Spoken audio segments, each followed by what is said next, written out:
Hello friends. मैं हूं अनसर और मेरे चैनल पे आपका हार्दिक स्वागत है। आज मैं एक और स्टॉक मार्केट की वीडियो लेके आया हूं जिसमें मैं आपको स्टॉक मार्केट के कुछ 10 टर्म्स के बारे में जानकारी दूंगा। एक एक करके मैं सारे टर्म्स को एक्सप्लेन करूंगा। ये टर्म्स एक बिगिनर के लिए काफ़ी इंपॉर्टेंट हो सकते हैं। वीडियो को स्टार्ट करने से पहले यही दरख्वास्त करूंगा कि आप मेरे प्लीज़ इस वीडियो को लाइक, सब्सक्राइब और शेयर ज़रूर कीजिएगा और हो सके तो मेरे चैनल्स को भी सब्सक्राइब कीजिएगा ताकि आप और इस तरह की वीडियोस और भी देख सकें। तो ले लेते हैं वीडियो की तरफ। जो कोई आज का टॉपिक है, understanding terminologies of stock market. तो सबसे पहला term, stock exchanges. Stock exchange होता क्या है? स्टॉक एक्सचेंज एक ऐसा प्लेटफॉर्म होता है जो कि बायर और सेलर को बाइंग और सेलिंग के लिए ऑप्शंस देता है। जैसे कि जितने भी स्टॉक्स हैं, जितनी भी companies, public sector, private sector, corporate sector, कितनी भी कंपनीज, ये अपने जितने भी शेयर्स हैं ये एज अ स्टॉक इन दोनों एक्सचेंजेस पर लिस्ट करते हैं। इन पे लिस्ट करने पर ऐसा होता है कि हम जो कि बायर ऑब्लिक सेलर, इन्वेस्टर या फिर कोई भी ट्रेडर है, हम उनको स्टॉक्स को खरीद और बेच सकते हैं।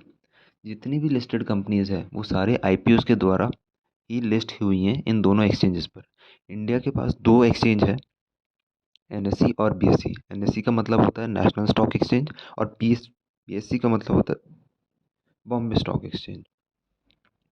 अब इन दोनों एक्सचेंजेस पर लिस्ट होने पर कोई भी ट्रेडर या इन्वेस्टर उन कंपनीज के स्टॉक्स को खरीद सकता है। इंडिया में 5,000 से भी ज़्यादा कंपनीज इन दोनों एक्सचेंजेस पर लिस्ट हो रखी हैं। तो दूसरा देख लेते हैं, स्टॉक ब्रोकर। स्टॉक ब्रोकर एक ऐसा इंटरमीडियरी है जो कि स्टॉक एक्सचेंज और इन्वेस्टर और बायर के बीच रहता है। अभी हमें कोई भी स्टॉक अगर खरीदना है तो हम ऐसे डायरेक्टली नहीं खरीद सकते।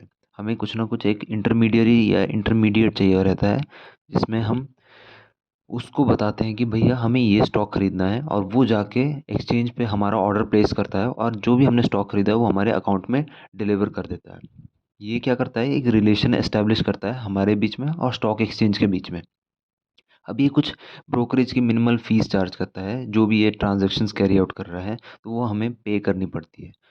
जितने भी स्टॉक ब्रोकर हैं, आजकल तो काफ़ी ज़्यादा स्टॉक ब्रोकर हो रखे हैं, लेकिन जो टॉप 3 स्टॉक ब्रोकर हैं वो हैं ज़ीरोधा, ग्रो और अपस्टॉक्स।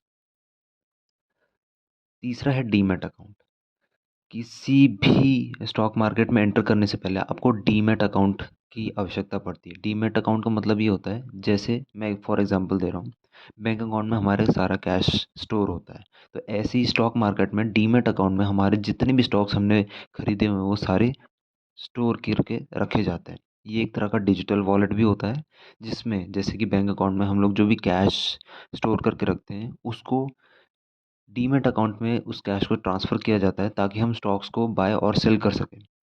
इसका एक परमानेंट अकाउंट नंबर दिया जाता है जो कि एनएसई या बीएसई में लिस्ट होता है। अब इसके अंदर ही एक ट्रेडिंग अकाउंट होता है जो हमें बाइंग और सेलिंग के लिए करने देता है, बाइंग या सेलिंग करने देता है। अब इसका मतलब ये है कि ट्रेडिंग अकाउंट, अगर ट्रेडिंग करना चाह रहे हो तो बाय और सेल करने पड़ेंगे स्टॉक्स, तो उसके लिए ट्रेडिंग अकाउंट चाहिए। और जो भी अगर स्टॉक स्टोर किए जा रहे हैं तो उसके लिए डीमैट अकाउंट चाहिए होता है। इंडेक्सेस, इंडेक्सेस का मतलब है कि जितने भी इंडेक्स, जैसे कि निफ्टी, सेंसेक्स, बैंक निफ्टी, आप पूरा इसमें सुनते ही होंगे खबरों में, जैसे कि आज बैंक निफ्टी डाउन हो गया, सेंसेक्स डाउन हो रखा है, तो ये सब इंडेक्स होते हैं। इंडेक्स का मतलब होता है ग्रुप ऑफ स्टॉक्स। जितने भी स्टॉक्स एक ही ग्रुप के, सबको कंबाइन करके उनका एक एवरेज निकाला जाता है, तो उसको इंडेक्स बोलते हैं। जैसे बैंक निफ्टी में सारे बैंकिंग के स्टॉक्स आ जाते हैं। अगर बैंक्स में ज़्यादा खरीदारी हो रही है तो बैंक निफ्टी के स्टॉक्स सारे ऊपर जाते हैं, तो हम बोलते हैं कि भाई बैंक निफ्टी आज राइज के ट्रेंड पर है।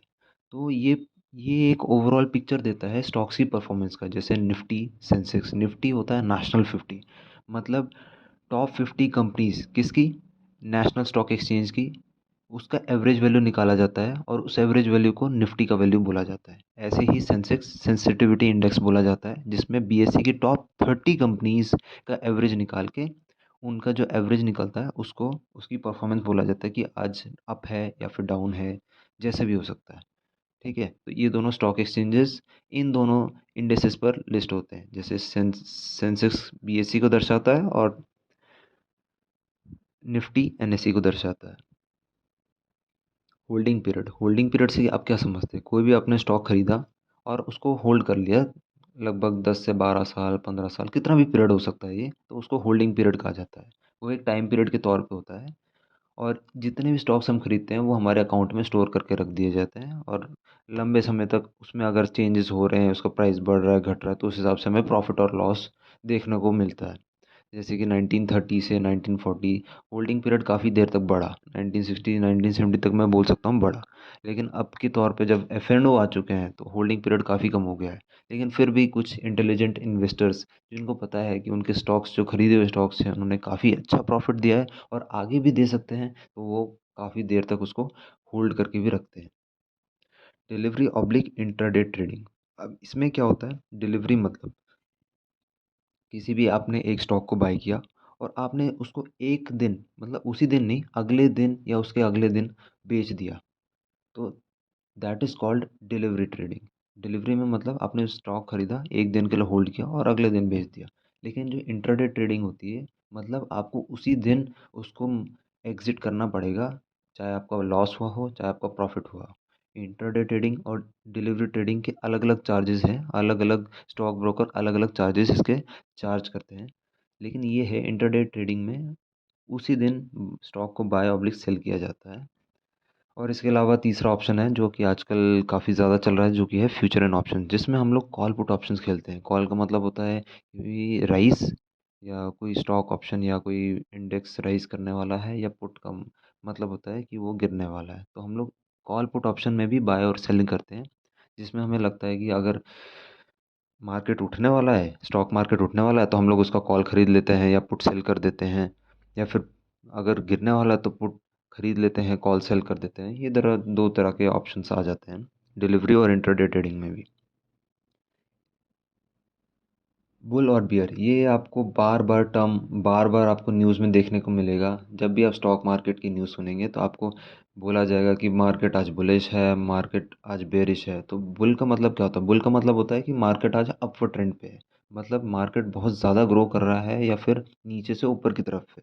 और बियर का मतलब होता है मार्केट आज डाउन ट्रेंड पे है। जैसे कि एक बुल किसी को भी अपने ओपोनेंट को जब भी अटैक करता है, वो तो नीचे से ऊपर की तरफ अटैक करता है, सींग अपने नीचे से करता है फिर उसको ऊपर उछालता है, तो इट गिव्स एन इम्प्रेशन कि वो राइज कर रहा है, राइज का एक इम्प्रेशन देता है। और जो बेयर है वो ऊपर से नीचे की तरफ अटैक करता है, तो इट गिव्स एन इम्प्रेशन कि ऊपर से नीचे की तरफ आ रहा है। तो यही टर्मिनोलॉजीज रख के इसको कहा जाता है कि मार्केट आज बुलिश है, मार्केट आज बेयरिश है।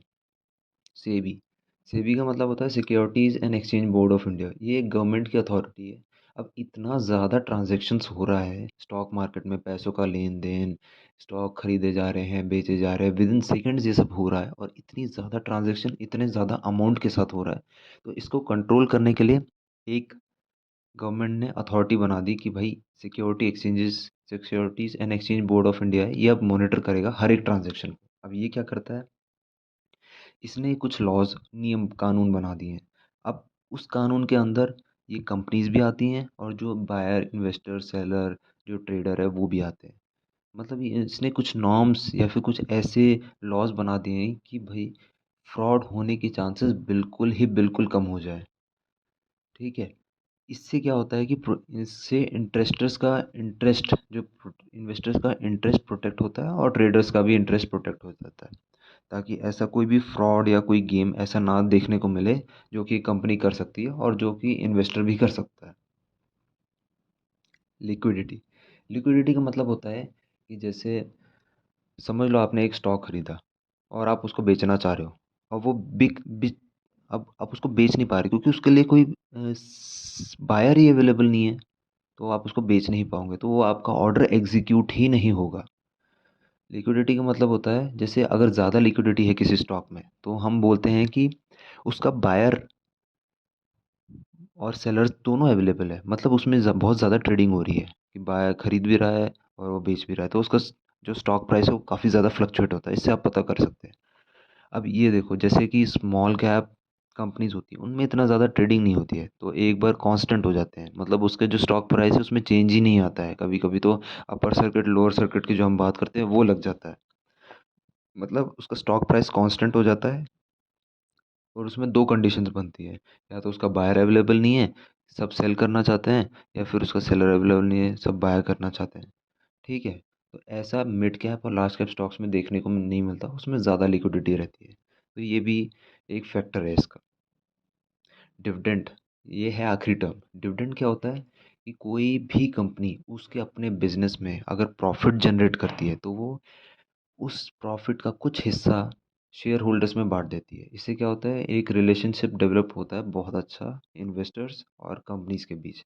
ऐसा काफ़ी कंपनियां करती हैं ताकि वो शेयर होल्डर्स और भी काफ़ी सारे शेयर होल्डर्स को मतलब अपनी तरफ अट्रैक्ट कर सकें। जैसे कि वेदांता है, वेदांता ने इस बार 19 रुपये का डिविडेंड दिया, तो ये काफ़ी अच्छा, मतलब काफ़ी अच्छा इन्वेस्टिंग हुआ था उसमें, और काफ़ी डिलीवरी देखने को मिली थी उन शेयर्स में। तो ये थे सारे के सारे 10 के 10 टर्म्स। आशा करता हूँ आपको ये वीडियो बहुत ही अच्छा लगेगा। अगर आपको अच्छा लगा है तो प्लीज़ लाइक बटन ज़रूर दबाइएगा, और आप मुझे रिकमेंडेशन दे सकते हैं कि किस टाइप की वीडियो आपको चाहिए होंगी। मैं पूरी पूरी कोशिश करूँगा कि आपको वो तरह की वीडियोस दिखा सकूँ। चलो, मिलते हैं आपके नेक्स्ट वीडियो में। Okay, thank you, bye bye.